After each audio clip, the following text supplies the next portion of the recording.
Welcome back, everybody. Sports Federation TV. We speak about sport in the Western Cape. Now, I did touch on it earlier on the whole demarcation and colours and so on. So, for the record, we have 6 districts in the Western Cape. Of course, it's Cape Town, which is the old Western Province. There's been a name change. Eden, which is the old Esviadeer, there's a name change there as well. Cape Winelands, which is the old Boerland, and then you have Central Karoo, and you have the West Coast District, and then of course you have the Overberg, and that makes up the 6 districts in the Western Cape according to the municipal boundaries, and that is formulated as per the Demarcation Act. So today in South Africa, theoretically, we should be having provinces competing against each other according to the boundaries, the political boundaries, 9 provinces. And of course, Sports Federation TV is the TV arm for the Western Cape Provincial Sports Confederation.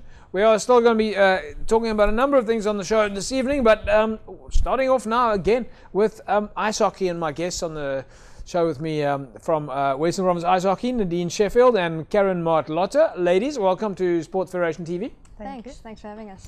You're both saying before, you're so nervous. You're not really. Just a little. All right. Well, it'll help if you don't play games with Ryan O'Connor.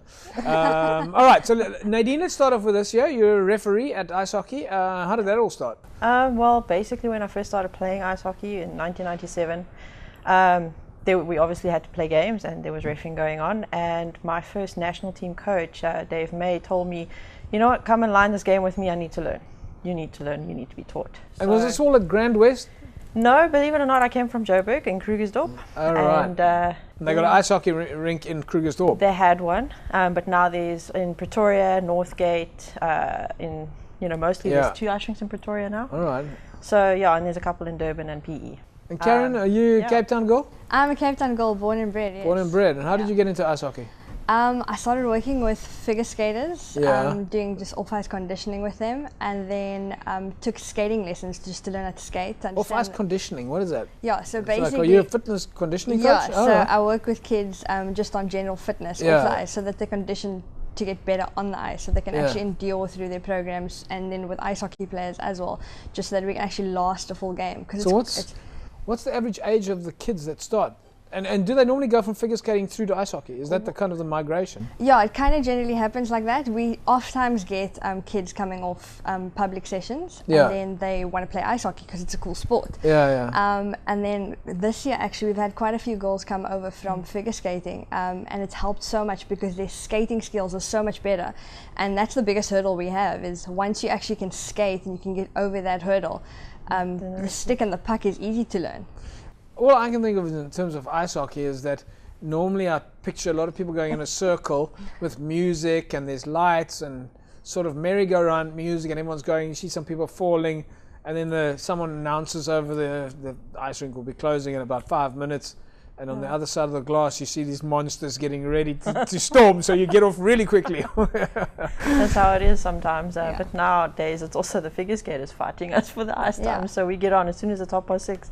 That's our time. That's your time. You got it. And do they still have the Zamboni cleaning the? Yeah. All right. Okay. So you guys got a big event coming up?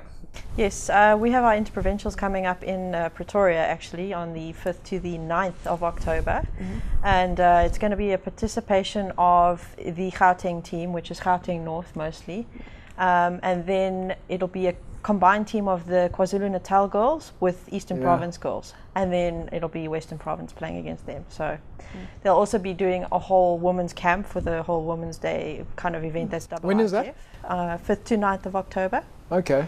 And so then we're going to be having a bit of a national team training camp as well, and they're going to be selecting the national team from that. Now, when you guys go on a training camp, I mean, a training camp obviously for you must be slightly different, because you can't go on a training camp in the mountain. You'll have to go on well, I suppose you could, but you need ice somewhere. Yes. Proper solid ice. So your training camp, does it actually happen at Grand West in a sort of form? It has happened here in the past. It was here last year, but as we move around, we go to each province. Now we'll be. But you need a rink. Pretoria. Yes. You always got a rink and your training camp. Yeah.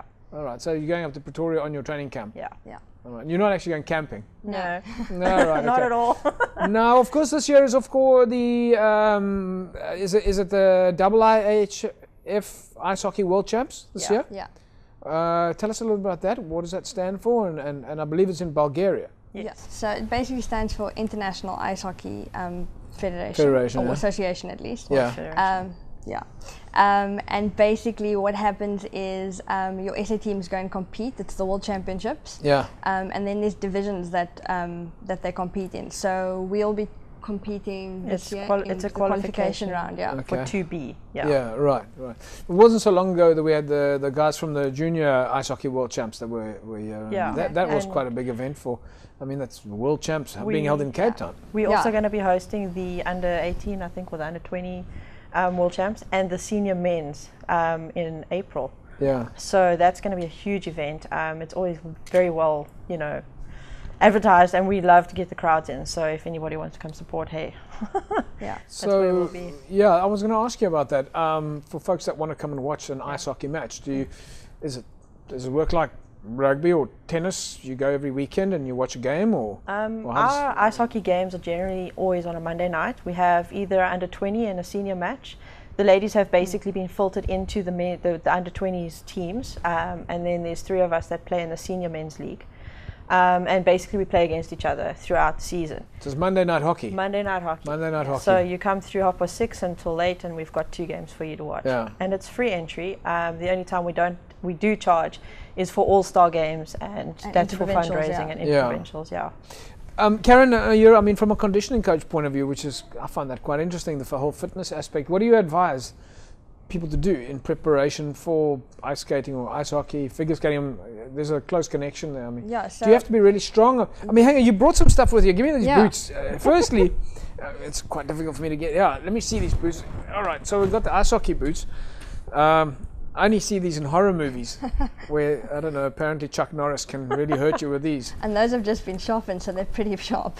And these are yours? These are these you actually ice hockey? Okay, you actually skate in this. Okay, so I see the blade is not quite like sharp. It's like got a flat, sharp edge. Yeah, so there's 2 edges basically, inside and outside, and there's a slight groove on the inside, so that when you lean to turn, so because I wanted to ask you about the conditioning around this. Do you have to have really?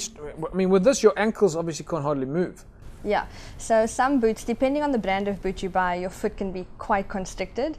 So like I prefer the CCM brand purely because it's narrow in the back end, but it's wide in the front end, and then I've got quite a bit of ankle support. But it's actually quite sharp on the edge. I've got to be a little bit careful. But they don't constrict my ankles. But so off-ice conditioning, we have to do stuff like stability work for your ankles, because the one thing you don't want to have happen is for your foot to go sliding out from underneath you, and then you fall on your bum.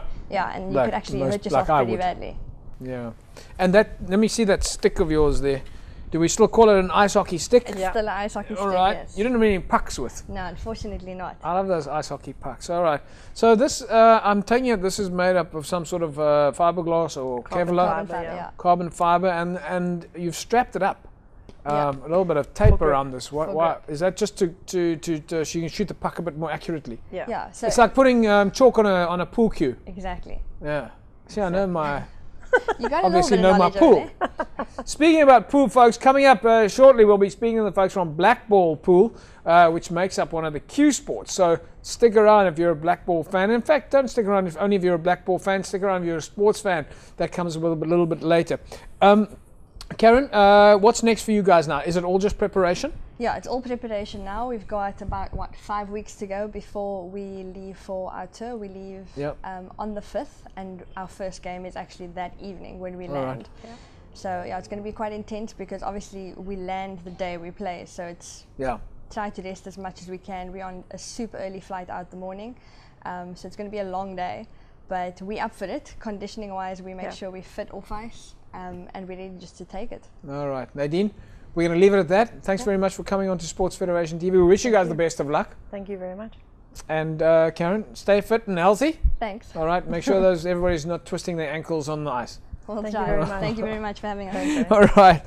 Well, folks, I've got all this kit here with me. I've got the ice hockey boots, and we just don't have the hockey pucks here tonight. What a pity. We're going to show you quite a few things that's still coming up. Right, folks, for those of you that have not watched the show before, some of you might in fact remember the Bash Shoes cooling. It's been around for pretty much forever. In fact, I think it's probably the oldest cool drink in South Africa. You can win yourself a case of Bash Shoes energy, at least not energy, cool drink in a minute or so. But I don't know, many of you will remember this Bash Shoes. The trucks used to come past the your house and knock on the door and you get your cool drinks. And do you remember it? Yeah, I do. You remember that? You buy your cool drinks in a bottle and then they take the old bottles back. The old cool drink. Bashu is certainly a fantastic drink. Comes in pineapple, raspberry, ginger beer, iron brew and cola, orange and cream soda. Fantastic. Absolutely love the Bashu. In fact, I think I'm going to have myself a little bit of Bashus right now. This is the raspberry flavor. Yeah, lovely. Of course, I won't have to give this back afterwards.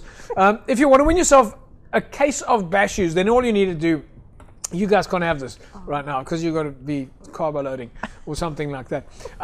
If you want to win yourself a case of Bashus, then all you need to do is SMS us to 33090. Just SMS the word Bashus, BASHEWS, to 33090, and you can stand a chance to win a case of Bashus cool drink.